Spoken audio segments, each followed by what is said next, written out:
Ang kwentong ito ay hango sa totoong buhay. Karanasan ito ni Alonyo.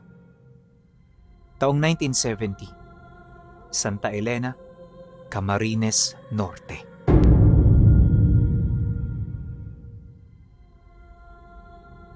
Noong mga panahong ito, nasa edad 80 taong gulang na si Alonyo. Naninirahan siyang mag-isa sa maliit na kubo na yari sa anahaw at kawayan. Malayo siya sa ingay ng kabihasnan at sa kabila ng kanyang edad, ang kanyang tindig ay kasing tuwid pa rin ng mga binatang makikisig sa baryo. Sinasabing si Alonyo ay walang kinakatakutan. Hindi dahil siya ay mapusok, kundi dahil tila may hawak siyang lihim na hindi maipaliwanag ng agham.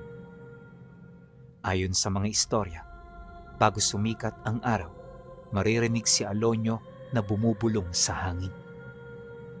Ang dialektong ginagamit niya ay hindi Tagalog o Bicolano, kundi isang matandang lengguwahe na naiintindihan ng kalikasan. Marami ang sumubok na pagnakawan at siya'y alipinin, ngunit ang mga ito ay hindi nagtagumpay. Sabi-sabi ng mga tao, hindi siya tinatabla ng anumang uri ng armas. Walang katapusan ang kanyang lakas at kahit sa ganoong edad, kayang-kaya niya pa ring makipagsabayan sa kahit na sino.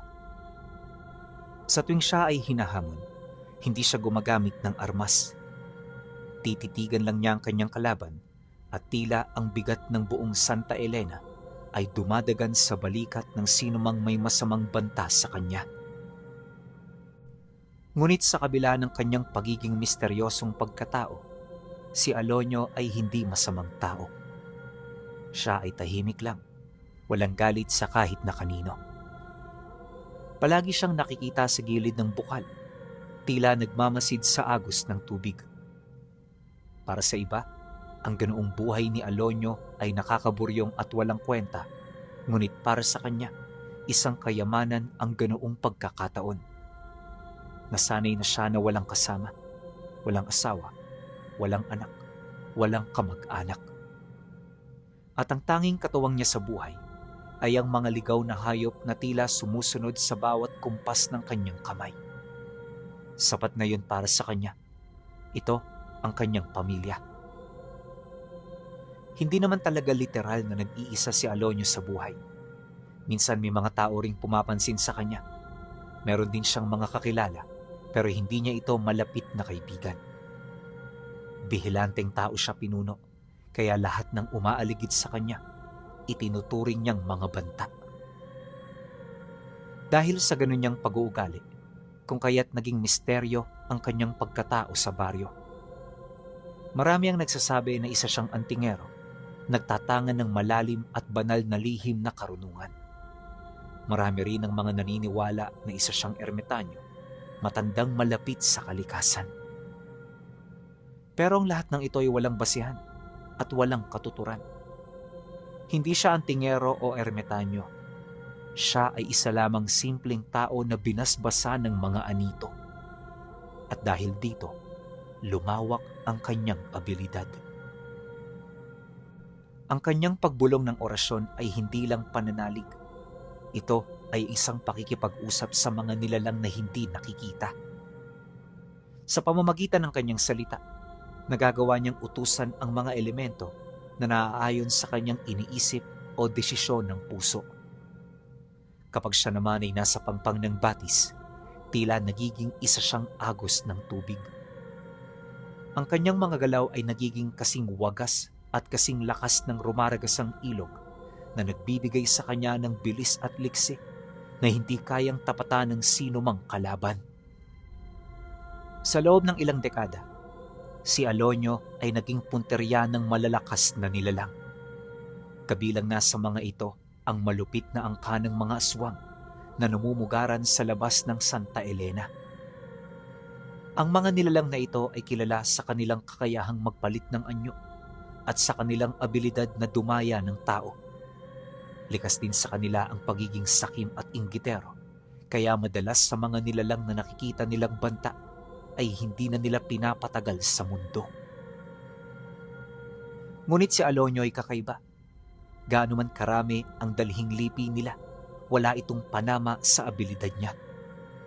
Hirap na hirap silang madaya si Alonyo sa kadahilanang ang abilidad nito ay pinagsamang kapangyarihan ng liwanag at dilim. Ngunit gayunpaman, ang mga nilalang ay hindi marunong sumuko. Sumapit ang panahon ng pag-aani. Ang mga tao sa baryo ay abala. Lahat nasa gapasan, matyagang nakikisaka sa pagbabakasakaling ang magiging parte nila, ang magpapakain sa kanilang pamilya ng ilang buwan. Kagaya ng mga ito, matyagaring nakikisaka itong si Alonyo.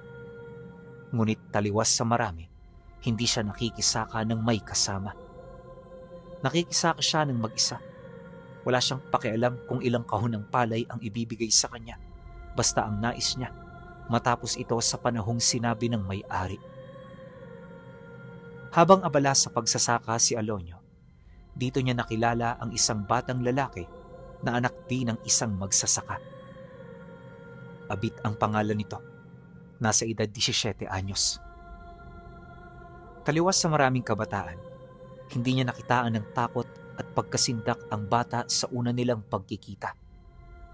Naniniwala siya na kilala siya nito, kaya labis-labis ang pagtataka niya kung bakit hindi ito natatakot sa kanya. Kaya naman sa puntong yon, nagkaroon dito ng interes si Alonyo. Bakit mag-isa ka lang, Abit? Nasaan ang pamilya mo? Nasa bahay ho sila, Lolo Alonyo. Ako hong bumubuhay sa amin dahil yung tatay ko, baldado, habang yung nanay ko naman, nag-aalaga sa mga kapatid kong may sakit sa pag-iisip. Salamat ho dahil pinaunlakan niyo ang pakiusap ko sa inyo. Nang marinig ito ni Alonyo, hindi na siya umimik. Di man sabihin ng bata, nakikita niya sa presensya nito ang bigat ng problema na kanyang dinadala. Ganyan talaga ang buhay, Abit. Kagaya ng ulan, ang problema natin ay lilipas. Manalig ka, maging matatag, para masaya mong sasalubungin ang magandang bukas. Nang marinig ito ng bata, napangiti lang naman ito. Hindi na ito nagsalita pa, bagkus ipinagpatuloy na lang nito ang mga nasimula nila. Isang magandang araw ang nangyari noong umagang yon, pinuno. Pagkatapos ng kanilang pakikigapas, magkasama silang umuwi. At dahil sa mas nangangailangan ng bata, ibinigay niya rito ang mas maraming hati. Siya ang may pinakamaraming trabaho sa kanila, ngunit hindi siya nag-isip pa. Alam niya na mas kailangan ito ng pamilya ni Abit, kaya handa siyang magparaya. Sa isip-isip din noon ni Alonyo, magtatagal pa ng 3 araw ang panahon ng kapasan, kaya wala siyang dapat na ikabahala. Sa mga susunod na araw, naniniwala siyang makakahanap siya ng sakahan kung saan mababawi niya ang lahat ng kanyang kailangan. Dumaan ang 2 araw, patuloy pa rin siyang naging abala. Wala siyang ibang ginawa noon kundi magsaka ng buong araw, umuwi sa bahay pagkahapon at tahimik na magpahinga pagsapit ng gabi habang iniinom ang tubang iniimpak niya. Ganon at ganon ang naging buhay ni Alonyo hanggang sa paunti-unti nakalimutan na niya ang tungkol sa binatang kanyang nakasama. Hindi na rin kasi ito nagparamdam, kaya inakala niya na abala lang ito sa trabaho. Ngunit isang hapon, habang nag-aayos siya ng panggatong, nakita niya itong si Abit na umiiyak, kasama ang 3 matandang babae na alam niyang hindi mga ordinaryong tao. Nanlilisik ang mga mata nito, amoy patay ang kanilang hininga, at higit sa lahat, bakas sa kanilang katawan ng bakas ng pagiging isang aswang. Nang masipat niya ang binata, di siya nagdalawang isip na tumayo at lumabas. Pagdating niya sa gilid ng daan kung saan ito daraan, kalmado niya yung hinintay hanggang sa lumagpas na ito sa kanyang kinaroroonan.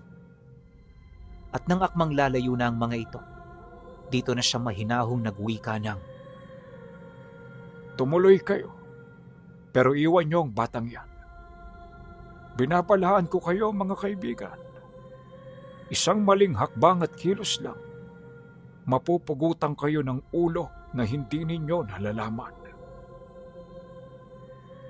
Nang marinig ito ng tatlong matanda, kagad itong tumigil sa paglalakad. Di man nakapagsalita, bakas sa kanilang muka ang matinding takot. Ang kanilang mga muka ay napuno ng pawis at ang kanilang mga katawan ay bahagyang nanginig. Alam ng mga ito na seryoso siya sa kanyang mga banta, kaya kaagad itong sumunod. Wika pa ng isang matanda habang itinutulak papalapit ang binata. Pasensya na kayo, Lolo Alonyo. Hindi ho namin alam na pagmamayari niyo ang batang ito. Heto na siya. Ibinabalik na namin sa inyo. At kung hindi niyo ho ipagdadamot, mauna na po kami. Nang marinig niya ito, agad siyang tumango pagpapakita ng kanyang pagsang-ayon. Matapos nun, dali-dali namang umalis ang tatlo habang si Abit ay naiwang tulala at nanginginig ang buong katawan. Di man ito makapagsalita, batid niya na nakakita ito ng mga bagay na hindi nito dapat makita. Kaya sa halip na pauwiin, nagpasya siya na patuluyin ito sa bahay niya. Pagpasok nilang dalawa sa loob, kagad niya itong inabutan ng maligamgam na tubig. Uminom ka na muna, Abit. Pagpasensyaan mo na ang mga yon. Hindi mo na lamang kanilang ginagawa. Huwag kang mag-alala.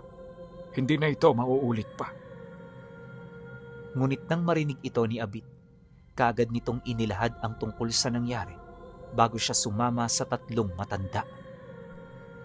Ginamit ho ng mga yun ng tatay ko, Lolo Alonyo.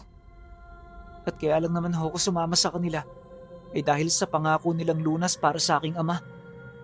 Ngunit nung naglalakad na kami, napansin ko ang mga bagay na kakaiba sa kanila. May mga buntot sila na parang sa daga. May mga pakpak silang mayat maya kong nakikita, pero mabilis nawawala. At ang nagbigay talaga sa akin ng sindak, yung mukha nilang parang may kaugnayan sa isang demonyo. Hindi yun dyablo, kundi yun ay mga abok. Mga aswang na matagal nang nakatira dito sa ating lugar. Noong unang panahon, hindi sila nanalo. Pero lahat ito ay bigla na lamang nagbago. Matagal ko na rin silang sinusundan at binabantayan. Ngunit magaling silang makiusap. Hindi ako katulad ng iba na magaling humatol sa kapwa. Kahit wala pa namang nakikitang mali sa mga ginagawa nila. Dagdag pa nito na, may sariling dahilan ng mga abuk kung bakit siya nito kinuha at kung ano man yun, kailangan niya itong malaman. Sa pagpapatuloy ng kanilang pag-uusap, binigyan siya nito ng lahat ng kailangan niya para hindi na siya mangamba. Ultimong gamot para sa tatay niya, si Tandang Alonyo na rin ang nagboluntaryong magbigay. Ngunit bago ito kunin ni Abit, meron siyang naging isang pakiusap. Hindi mo ito makukuha ng libre, Abit. Nangangailangan ito ng isang kabayaran. At ano naman ho ang kailangan niyo sa akin, Lolo Alonyo? Simple lang naman, Abit. Sumama ka sa akin mamayang gabi. Pupuntahan natin ang baryo ng mga abuk. At tatanungin natin ng tatlo kung ano ang pakay nila sa'yo. Sisiguraduhin din nating hindi nila nadaya ang tatay mo para hindi kayo magkaproblema sa hinaharap. Nang marinig ito ni Abit, kagad itong sumang-ayon. Bagaman hindi ordinaryong lakad ang gagawin nila, nasisiguro ng binata na mahalaga ito para sa kanya at para sa kanyang pamilya. Kaya naman pagkaraan pa ng ilang oras, nang maibigay na nito sa kanyang magulang ang ipinadalang sangkap ni Tandang Alonyo, kagad itong bumalik ng may buong tapang at paniniwala. At sa pagsapit ng 6:00 ng hapon, lumuwas silang magkasama. Sa kanilang paglalakad, hindi sila gaanong nakapag-usap. Kahit kasi anong pagsasalita niya sa binata, tila bang wala na itong ganang sumagot. Ang diwa nito animoy naglalakbay ng malayo, maiging pinag-iisipan ang mga mangyayari sa kanila. Paglalim ng gabi, Nakarating sila sa karatig baryo ng Santa Elena. Isa lang itong normal na baryo, pinuno. Aminado si Abit na palagi siya roong pumupunta, pero hindi niya pa ito napuntahan ng 10 oras at walang selebrasyon. Sa unang tingin, pangkaraniwan naman ang paligid. Wala na sila gaanong nakikitang mga tao sa labas dahil karamihan sa mga ito nasa loob na ng kanilang pamamahay, naghahanda ng magpahinga. At ang tanging mga taong sumalubong sa kanila ay yung mga manginginom o hindi naman kaya yung mga ngaso nakakababa pa lamang ng bundok. Ilang minuto pa ang lumipas. May nakasagupa silang isang lalaking nasa edad 25 anyos.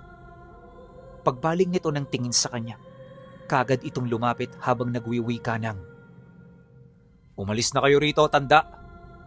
Bawal ditong dayo kapag gabi. Bahala kayo. Kung hindi kayo makikinig, mapapahamak kayo." Ngunit sa halip na matakot sa mga babalang yon, hindi siya nagpatinag. Matapang niyang tinitigan ng lalaki, kasabay ng kalmado niyang pagsagot dito ng, Matagal ko nang kinadena ang takot ko. Yung mga sinasabi mong yan, paliwala yan sa pandinig ko. Nang marinig ito ng lalaki, hindi na ito nagsalita. Kagad itong dumiretso sa paglalakad habang mayat mayang lumilingon sa kinaroroonan nila. Maya-maya pa, di kalayuan sa sentro ng baryo, may nakita silang grupo na naglalakad, bitbit ang mahahabang mga sulo. Isang prosesyon ang sumalubong sa kanila, ngunit ang prosesyong yon ay hindi para ipagdiwang ang mga santo, kundi ang mga nilalang ng impyerno.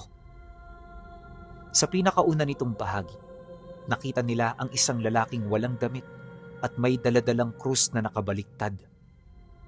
Sa likod nito, may 2 matandang babaeng nakasuot ng itim na belo at may hawak-hawak na itim na kandila. Bawat isa sa kanila ay nag-oorasyon, tila bang tumatawag ng nilalang sa kailaliman upang mabasbasa ng taglay nilang kakayahan. Pagdaan nito sa kinaroroonan nila, napansin niya ang mabilis na pagtago ng binata sa likod niya, habang siya may hinahon lang na pinagmamasdan ng prosesyong dumaraan sa kanilang harapan. At nang makalagpas na ang mga ito, isang katakot-takot ang nangyari. Biglang tumigil ang prosesyon. Lumakas ang dasal ng bawat isang kasapi nito habang dahan-dahan niyong tumitingin sa kanila. At nang mapansin ito ni Abit, mas lalo pa itong kinabahan.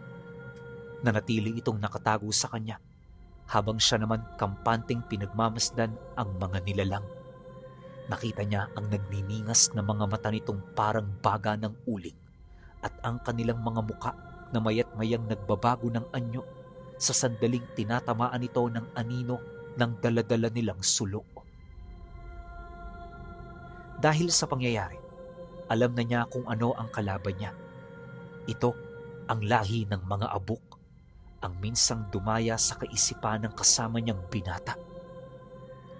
Maya-maya pa, nakita niya ang makisig na lalaki na ibinaba ang baliktad na krus na hawak nito.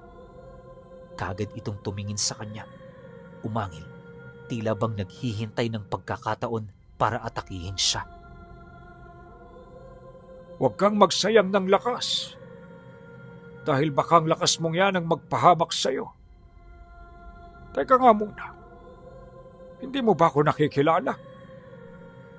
Nang marinig ito ng lalaki, tuluyan na nitong ibinagsak ang bagay na daladala nito.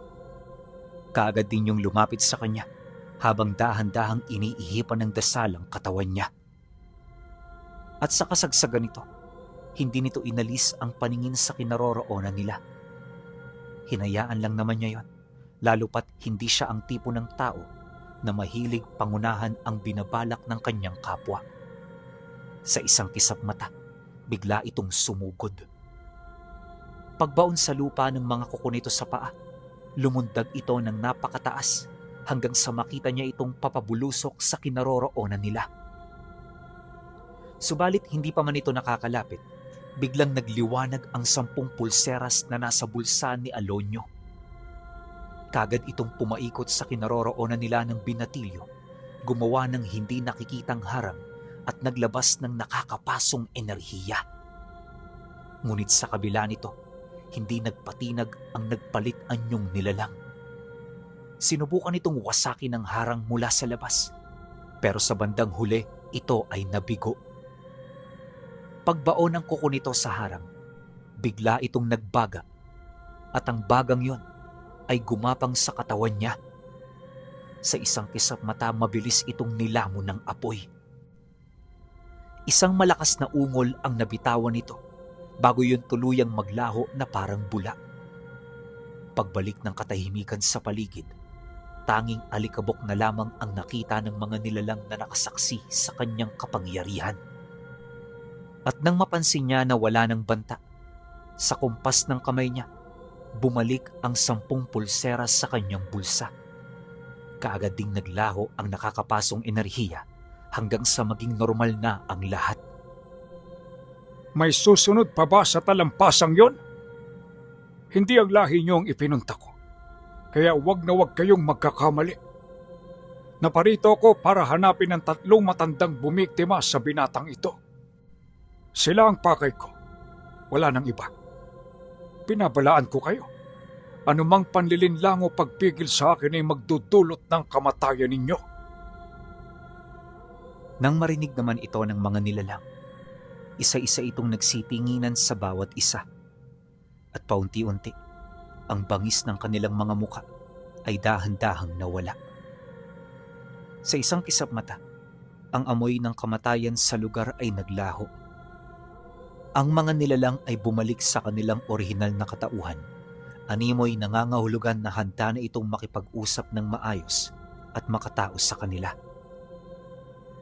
Ilang minuto rin yung nanahimik bago lumapit ang isang lalaking kuba sa harapan niya.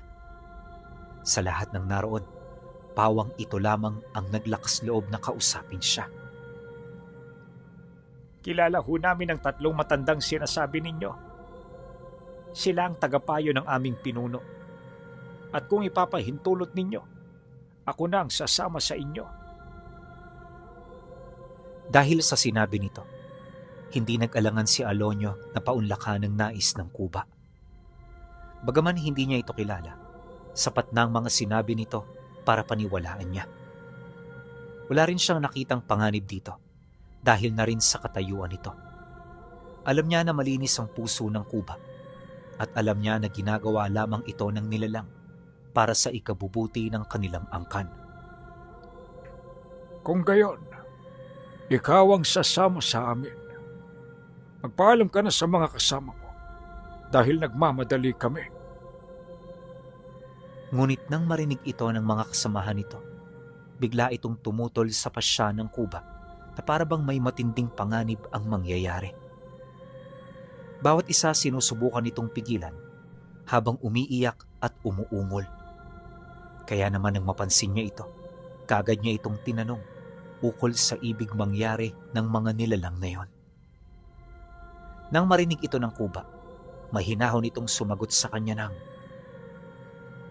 Ang pakikipagkita sa 3 matatanda ay nangangahulugan ng kamatayan ko. Bilang isang pangkaraniwang abok, wala akong karapatan na masilayan ng kahit kanilang talampakan. Ang mga basurang katulad ko ay hindi karapat-dapat na makita ang mga mahaharlikang katulad nila. dahil sa sinabi nito, kagad niya itong nilapitan habang mahinahong tinatapik ang balikat. Huwag kang mag-alala.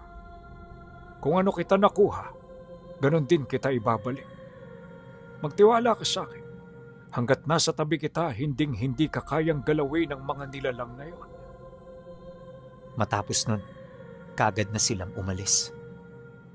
Pagkaraan ng mahigit 10 minuto, sa dulong parte ng baryo kung saan naroon ang nagsisilakihang puno ng akasya at kawayan, nakita nila ang isang maliit na sityo sa loob ng karimlan. Yun bang parang sa loob ng isang baryo, may natatago pang isang maliit at lihim na komunidad.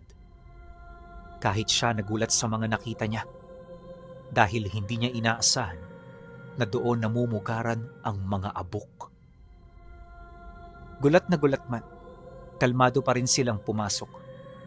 Ang binata na naroon sa kanyang tabi, nakayakap na sa kanya dahil ang mga paa nito ay parang wala ng lakas na makapaglakad pa. Gayunpaman, kahit punong-puno ito ng takot, pilit itong nagpakatatag. Sumunod ito sa kanya kahit sa kaduluduluhan ng pugad. Ilang segundo pa ang dumaan, narating nila ang isang lumang bahay malapit sa isang malaking kawayan. Malayo pa lang nakikita na niya ang mga matatandang pakay nila. Hindi niya mawari kung ano ang ginagawa nito, pero sa isip-isip niya, posibleng natunugan na nito ang kanilang pagdating. At hindi kalayuan sa mga ito, naroon ang isang lalaki. Matipuno, mapula ang katawan, natatangi sa lahat ng abuk na naroon. Kahit hindi ilahad sa kanya, alam na niya na ito ang namumuno sa lahi. Gayunpaman, wala siya gaanong nakikitang banta mula rito. Alam niya na sa ilalim ng lupa, nakasunod ang kanyang mga alaga, naghihintay ng senyas na tawagin niya ito. Pagharap niya sa apat, agad niyang itinuro ang 3 matanda. Ipinakita rin niya sa mga ito ang binatang kasama niya upang magkaroon ito ng ideya sa pakay niya. Hindi ko nagustuhan ang ginawa ninyo sa ama nito. Ganyan na ba kakikitid ang mga utak ninyo? Wala kayong patawad sa kahit na anong taong walang kalaban-laban? Ano ba ang gusto niyong patunayan? Bakit nang bibiktima kayo ng taong hindi kayo kaya? Nang marinig naman ito ng isa sa mga matatanda, bigla itong umisi habang dahan-dahang naglalakad.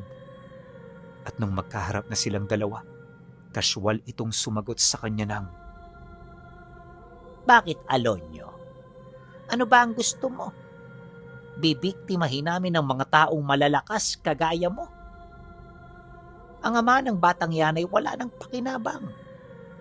Baldado, nakahiga na lang at naghihintay ng kanyang kamatayan. Sa halip na magdusa hanggang sa mawala, binigyan namin siya ng pagkakataon. Isang pagkakataon na hindi namin basta-bastang ibinibigay. Kapalit ng kanyang karne at kamatayan, magiging kauri namin ang kanyang anak. Tatamasa ng malaking kayamanan ng kanyang pamilya at kailan may hindi na sila magugutom pa. Isang alok na kahit ang baldadong tao ay hindi makakatanggi. May permiso kami mula sa kanya. Kaya ano bang ikinagagalit mo? Hindi permiso ang pagsang-ayon ng isang taong walang kakayahan at walang pagpipilian. Dinaya niyo ang kanyang kaisipan, kaya siya sumunod. Wala siya sa katinoan ng mangyari ang kasunduan, kaya ito ay naging isang pandaraya. At ang pandaraya, may mabigat na parusa at hatol. dahil sa kanyang sinabi, hindi na nakapagtimpi ang matanda. Walang sabi-sabi. Bigla itong humawak sa lupa, kasabay ng mabilis nitong pagpalit ng anyo. Pagatungal nito, kagad namang sumugod ang dalawa nitong kasama, habang ang pinuno nila ay nananatiling nagmamasid. Nang makita naman niya ang mga nangyari, hindi na rin siya nagdalawang isip, at sa kumpas ng kanyang mga kamay, umahon mula sa kailaliman ng lupa ang mga engkantong bato na lihim niyang kasama. Para itong mga tao, ngunit ang itsura nito ay may hahalin tulad sa usa at kalabaw. Likas na malalakas ang mga nilalang na yon, at hindi ito basta-bastang namamatay kahit na anong pinsala ang tumama sa kanila. Pagsugod ng mga nilalang na kanyang tinawag, kagad na nagkagulo sa buong paligid. Ang mga nilalang na walang nalalaman sa mga nangyayari ay hindi na iwasang magsipulasan papalayo. Isinama ng mga ito ang kanilang pamilya hanggang sa ang matira sa lugar ay ang kanilang pinuno at ang mga pinagkakatiwalaan nito. Nakita ng pinuno kung papaano talunin ni Alonyo ang kanyang mga alagad, kaya naman bago pa lumala ang sitwasyon, nagdesisyon na itong makiisa sa laban. Pag-atungal ng gabunang abuk, kaagad siya nitong sinugod. Mula sa langit bumulusok ito paibaba. Sinubukan siya nitong tapusin sa unang pag-atake lang, pero hindi ito nangyari. Gaano man kasi kalakas ang nilalang na yun, wala itong panama sa kalasag na naibibigay ng kanyang 10 pulseras. At kahit gaano ito kabilis sa pag-atake, nanatili itong walang silbi. Nagtagal ng ilang minuto ang kanilang pagbubuno na kung saan wala siyang ginawa kundi patatagin ang kanyang dasal para mapanatili ang bisa ng mahiwaga niyang armas. Inalayan din niya ng orasyon ng kanyang mga kaibigan nang sa gayoy hindi ito basta-bastang magapi ng kalaban. Nagtagal ng kalahating oras ang kanilang labanan hanggang sa ang mga tahanan sa lugar ay dahan-dahan ng nabuwal.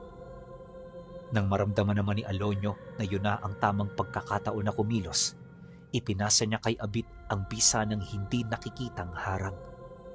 Dahan-dahan siyang lumabas mula rito habang hinuhubad ang kanyang damit. At pagkatapos nito, bigla siyang sinugod ng gabunan ng may buong kagalakan. Hindi pa man ito natatansya ang kanyang lakas. Inakala ng nilalang na yon na madali siya nitong mapapangibabawan. Subalit nagkamali siya. Kung pagbabasehan lang ang pisikal na lakas, di hamak na 100 ulit na mas malakas sa kanya si Alonyo. Kaya naman sa bandang huli, lahat ng atake nito ay kaswal niyang sinasalag ng kanyang palad. Walang anumang gamit, kundi ang palad lamang ng binalutan ng lihim na karunungan. Dahil sa pangyayaring yon, napagtanto ng gabunan na isa siyang banta. Lahat ng alas at pandaraya ay ginamit nito, pero sa bandang huli, wala rin itong nagawa. Sa pisikal na kombate, kagad itong nagtamo ng pinsala na hindi nito maipagkakaila. Sa bawat sagupa niya, nagkakadurog-durog ang kanyang mga buto hanggang sa unti-unti na ring naglaho ang lakas na minsan itong ipinagmalaki. Kalaunan, ang gabunan na nagmamayabang at nag-aakalang matatalo niya si Alonyo ay naiwang nakaupo sa tabi ng nabuwal nitong tahanan. Walang lakas, naghahabol ng hininga at unti-unting naliligo sa sarili nitong dugo. Sa kabilang dako, nakita niya kung papaano daigi ng kanyang mga kaibigan ang 3 nilalang. Kagaya ng nangyari sa gabunan, wala ring naging panama ang mga ito pagdating sa pisikal na lakas. Paunti-unti, bumagal ang kakayahan nilang magpagaling ng pinsala hanggang sa ang kanilang lakas ay tuluyan na silang tinalikuran. Maya-maya pa, nakita niya ang mga ito na binibigtina ng mga kaibigan niya. Hindi nagpakita ng awa ang mga nilalang na yon at bago ito bumalik sa lupa, sinigurado nitong patay na ang kanilang mga kalaban. Pagbalik ng katahimikan, sinunog niya ang lahat ng natitira. Pagkatapos umuwi silang magkasama. Ang lalaking kuba ang ipinalit niyang pinuno ng baryo na siya namang kinilala ng mga naiwang abok. Nangako ito na hindi makikialam sa baryo at susubukang humanap ng panibagong paraan upang hindi na magmalabis sa karne ng tao. Magpahanggang sa ngayon, tahimik na ang kanilang lugar at si Abit ay may pamilya na, habang siya naman kinilala sa buong lugar bilang si Tandang Alonyo, ang nagtatangan ng 10 mahihiwagang pulseras.